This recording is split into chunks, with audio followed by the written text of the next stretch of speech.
بسم اللہ الرحمن الرحیم قال نبی صلی اللہ علیہ وآلہ وسلم ایما امرات خرجت من بیتها بغیر اذن زوجها ساخت اللہ تعالی حتی یرجعها او یرزع عنها زوجها۔ سرکار رسالت مآب صلی اللہ علیہ وآلہ وسلم کا ارشاد گرامی ہے کہ جو خاتون بھی اپنے ولی کی اجازت کے بغیر، ولی چاہے اس کا میاں ہے، اس کا شوہر ہے یا اس کا بھائی ہے،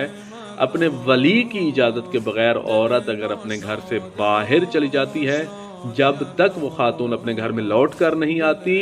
یا اس کا شوہر یا اس کا ولی اس سے راضی نہ ہو جائے، تب تک اللہ فرشتوں سے اس خاتون پہ لعنت کرواتا رہتا ہے۔ یعنی گھر سے باہر جانے کے لیے ولی کی اجازت کا ہونا ضروری ہے۔ پس جو اسلام ایک خاتون کا ولی کی اجازت کے بغیر گھر سے باہر جانے کی اجازت نہ دیتا ہو، اس ولی کے مقابلے میں آ جانے پہ اللہ کیسے راضی ہو سکتا ہے؟